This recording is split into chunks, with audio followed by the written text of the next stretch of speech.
What are you doing, digging?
Hey everybody, welcome back to the cabin.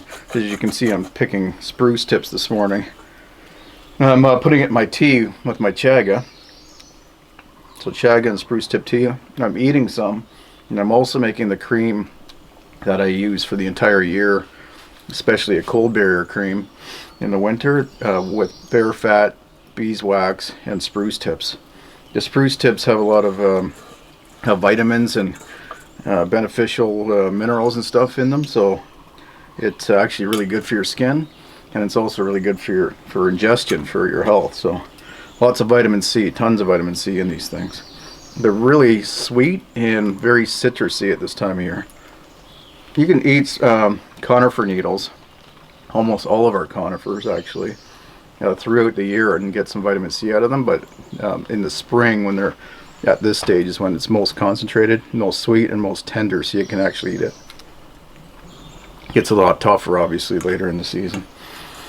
So the challenge in spring is called the starvation period, lean period, because a lot of things aren't growing yet. So it's actually one of the harder times to survive in the wilderness, because most of your stores typically are running out by now. If you've eaten them all winter, whatever you harvested and stored for the winter, and nothing's really growing well enough to provide enough calories to survive on. So it is challenging in the spring. It's getting better now, like these being available, cattail sprouts and stuff like that. So a lot of things are becoming available, but up until now it was pretty lean. So I'm going to put these into this bear fat, make a really concentrated cream out of it. So as the season progresses, what I typically do is take that cream and then I'll put it back in, I'll render it back down again or heat it back up again, make it liquid, then I'll add other things to it like raspberry seed oil, Epsom salts, which I don't have any of right now, things like that add more nutrients and more beneficial products for your skin and for your health. And do other things like I can cook with this spruce tip. Before I add the beeswax, I can cook with it with just the bear grease and the spruce tips. It adds a citrusy flavor to whatever I'm cooking, and adds vitamins, especially vitamin C.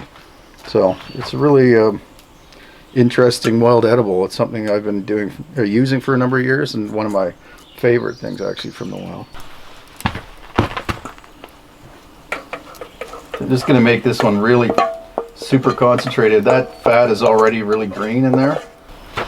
I don't do anything by the exact science, so I'm not sure how long this should render in here. I'm sure there's lots of good videos online and information. I bought Nicole Appelian's book about Lost Remedies, or I'll put a link in the description below actually so you can see what the book is, but it's Wild Edibles and Wild Medicines, and it's a lot of information. It's a worthwhile book getting, and she probably has a better recipe on how to utilize these spruce tips, on how to get the most nutrition out of them without destroying the nutrients. So I'm not boiling this. I did boil it at first just to get it rendered down quickly, but or liquefied, but I tried to just simmer it gently. In the past, I've done that for hours and hours, and I add comfrey, Epsom salts, and I'll make different versions of the cream. I've got these things all over the place, little jars of it, and I'll make different versions for different purposes. So cold barrier cream is something that I use a lot, and I really believe in it. In the winter, I cover my face and any other exposed skin in a thick layer of this cream, and it protects my skin from like frostbite, so it doesn't dry out as fast.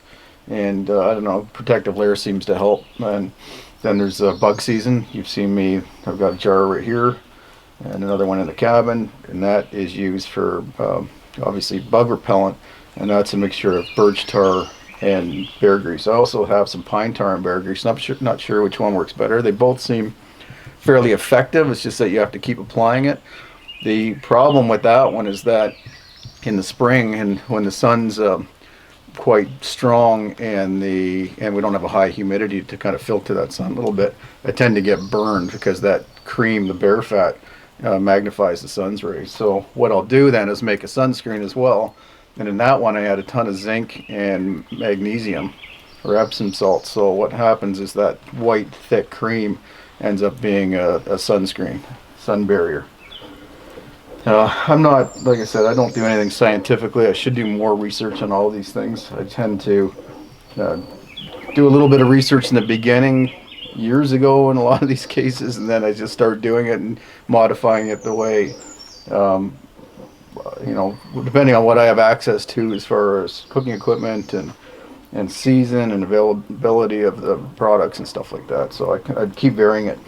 So I'm just going to simmer this gently for a few hours while I'm working in the forest here, getting the workshop area cleared out, and just kind of keep it off to the side. This chaga, so chaga I boil for days. I'll just leave big chunks of it in there, and I'll keep drinking it. Just keep topping up the water until the water runs clear, and that could take a week sometimes. Chaga is one of the few like herbal teas that benefits from high heat and long heat. Whereas most herbal teas, you just boil the water, let it cool down slightly, and then pour it in. You don't steep it for too long. That's different. So I've added spruce tips to that tea. So it's a chaga and spruce tip tea. So it gives it a little bit more flavor, more nutrients, more vitamin C. And it's really a super food, super drink for the spring.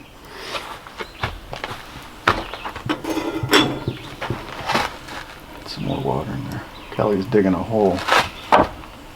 Deep enough, deeper than I think I dug for the post for the porch. She's after a chipmunk.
So the potatoes are growing.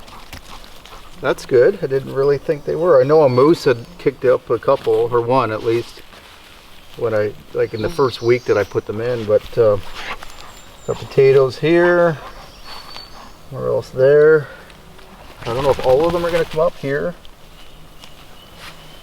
Where else did I put them? That's the problem. Oh, there. Yeah, I guess they're all coming up. Interesting. And I've got wild strawberries. I didn't plant them. They're just starting to grow on their own here. Some raspberries. So this is a productive, really acid area of the property, but it's pretty productive for acid-loving plants because it's got so much moisture, as you can see by the old beaver meadow stream behind me.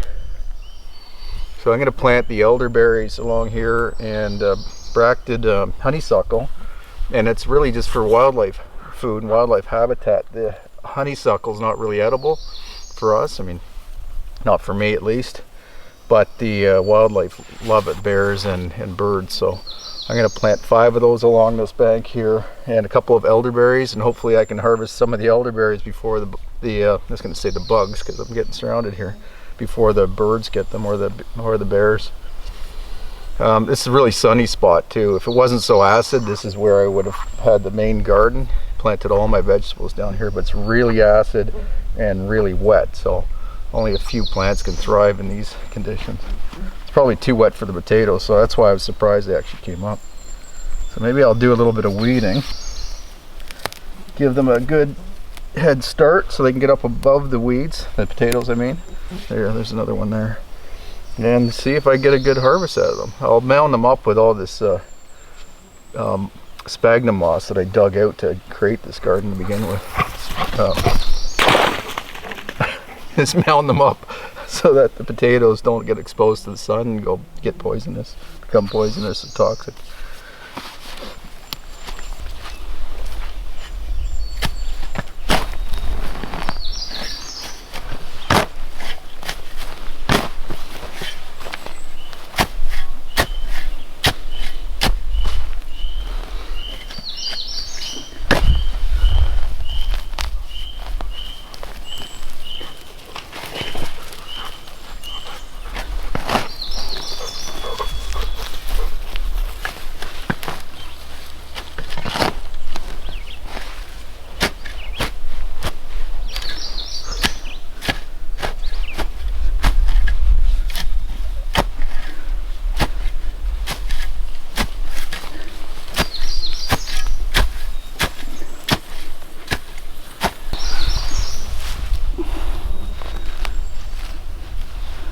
Little street peat. Let's see if it grows.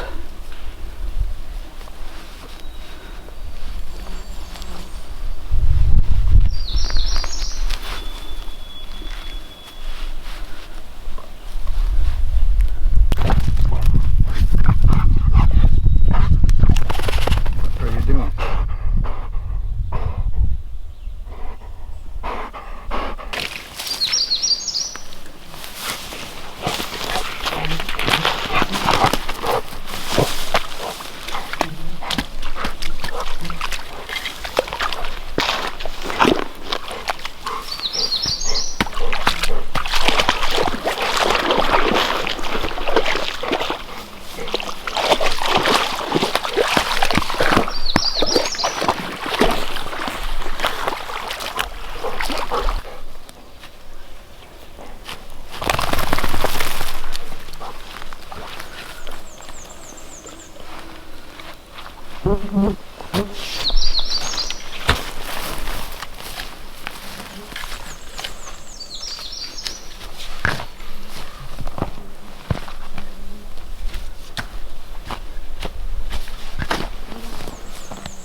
Very piney.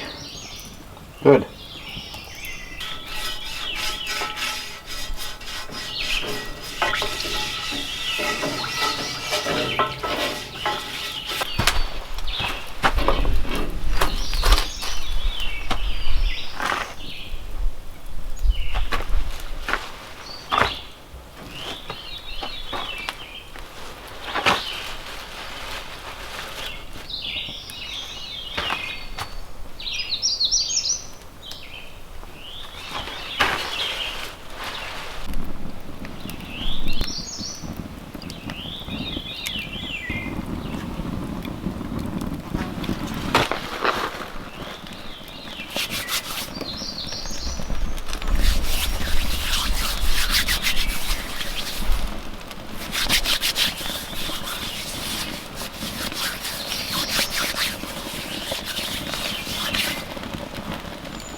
Want some?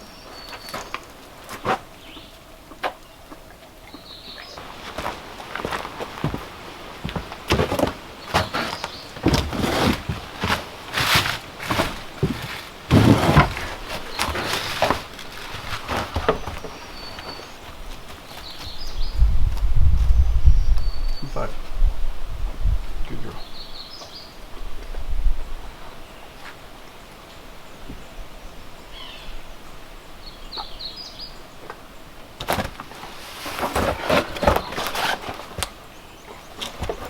It's hot work chainsawing in the forest like this in the middle of summer. I think it's like 25, 26 degrees Celsius, which is about average, I think, for like a peak of our summer. We get days over 30, but 25 is a nice hot summer day up here. Like average hot summer day. In a forest in the summer, it's not the same as the fall, spring or fall. That's for sure. It's not really that pleasant in the forest a lot of days. I could spend every day in the summer on the water, but that's not really practical either. And there's lots of days you can't just because of the weather or wind. But anyway, the reason it's not all that bearable in the forest is mainly because of the bugs. They do get pretty thick and pretty vicious, especially in the spring at this time of year. So the black flies are kind of tapering off right now in a lot of places, like most of here. Black flies are starting to die down and the mosquitoes are hatching. So it's kind of the perfect storm when they overlap. You get the tail end of the black fly season and the peak of the mosquito season.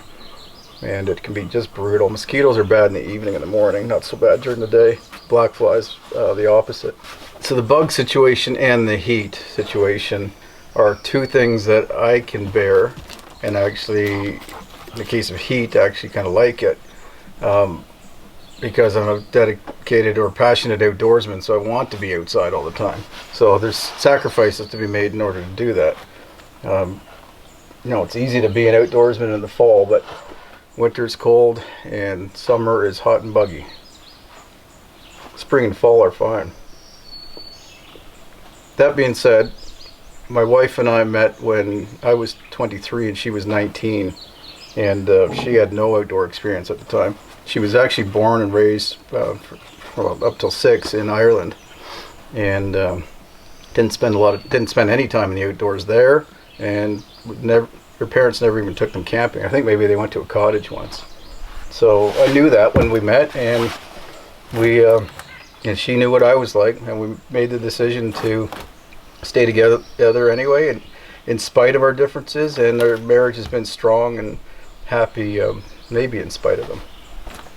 Maybe because we get our own free time or spare or alone time doing what we want to do without the other person. Now, it's a lot of overlap, obviously. She's done a lot of camping trips with me, and then with our daughters, and boating, and she loves kayaking now, and she likes a lot of the outdoor stuff now. But just not enough to live in it full time. Winter was awesome. She moved in at the beginning of January and spent a good couple of months, and like here full time, and loved it. No issues with the bathroom, no issues with the sauna. Cooking was fine. Water happened to work out fine this year because we had some thaws and lots of snow to melt. So it was good. It was great. But this is not great for her. Being Irish, and same with my daughters, being half Irish, 3/4, I'm half Irish, they don't react very well to the bugs or the heat, for that matter. So they would prefer cool, damp weather with no biting mosquitoes in the bush. So it's just not possible here. My focus is to get the workshop done that I've been talking about for 2 years. Finally getting started on that, and equally maybe important or as exciting for me and my wife is the greenhouse that I'm building in this clearing right beside the workshop. That's going to change things, I think, big time every season, actually. So even in the summer, that's kind of a bug-free zone. But in the winter, it's nothing like being inside a greenhouse when it's minus 30 out, and being in a greenhouse that's warm with plants growing. Very, very nice feeling, and it really expands sort of the living area because we could do other stuff in there too, not just grow plants. I think the greenhouse is something like, what is it? It's 650 square feet or something like that, and the cabin's only 200 square feet on the main floor and about 75 on the upper floor. And the workshop is actually going to be bigger than the cabin too, so the workshop's going to end up being a multifunctional building. And they're going to be right next to each other, the greenhouse and the workshop, so they can share the heat source. So I can heat both to varying degrees depending on what I'm using them for. And then the cellar in the basement is going to make a big difference too at the lower level of the workshop. So that's going to be our food storage and water storage. Anyway, I know it's been all over the map, but this pandemic and the sort of quarantine really threw a damper. Well, really, I don't know, kind of forced the issue whether my wife was going to stay here for the summer or not, because we ended up getting the family back together. My daughters had to leave the city. They had to leave residence where they were living, and we had to make accommodation for them. So it wasn't here. It's kind of a private location that we're trying to keep private for security reasons, because we've had some security and privacy issues, and we're going to maintain that as much as possible and for their safety. Frustrating that I have to do that, but anyway, that's just the reality of life. So bottom line is I'm here alone for the summer with Callie, and maybe longer. My wife is with the girls, and we'll be visiting each other often.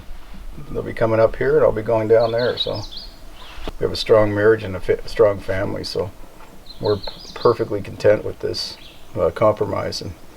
And I have been doing a lot for my family over the last 2.5 months. And again, I'm not sure if I can share that with you in the future or not for privacy and security reasons. But anyway, I think it's important that you know that I did put my family first and made sure everybody was safe, secure, and happy while going through this pandemic, and that they're prepared for the next event, whether it's a recurrence of this current coronavirus or whether it's something else. Maybe just the economy being struggling along makes them more not dependent, I guess, on our support until they get a little older. Anyway, I think what I'll do is I'll try to give you a little bit more information, a little bit deeper explanation of what's going on and why on the other channel, and I'll try to maybe give you updates on that channel as well more regularly, so that you know what's going on and why we have to do what we're doing and why this is a good compromise for us. Just, having some dehydrated turkey for lunch, or not dehydrated, I guess smoked over the fire for the last 4 or 5 hours. It's really good actually, tender, but I didn't put any salt or anything on it, but it's still really flavorful. Just looking over at that clearing now, it kind of changes the skyline somewhat, but not in a negative way, I don't think. I can just see more openness, and the breeze gets through there a little bit better, so I have a feeling the bugs, for some reason, even though that's the high spot, there's been bad bugs there, like black flies, mosquitoes, and then deer flies like to hang out up there for some reason. So now that I've opened it up and there's a better breeze going through there and more sunlight, I have a feeling it's going to improve. And obviously I need to do it anyway for the greenhouse and the workshop, but I'm just amazed at how aggressive nature is at replacing and growing things in places that have any kind of void at all. As soon as one tree falls down, the ground just explodes in these seedlings. Like, this is crazy amount of seedlings that have germinated this spring.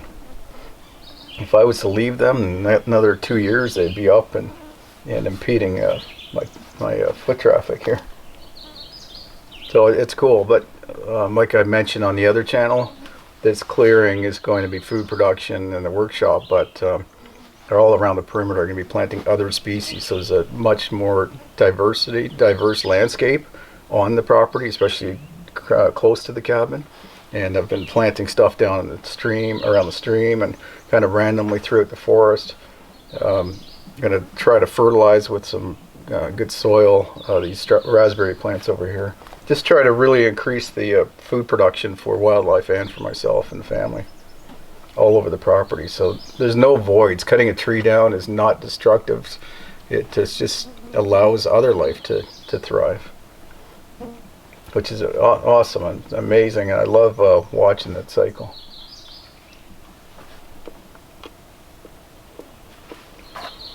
Anyway, the bugs are going to get bad this evening, so I'm going to get back at this.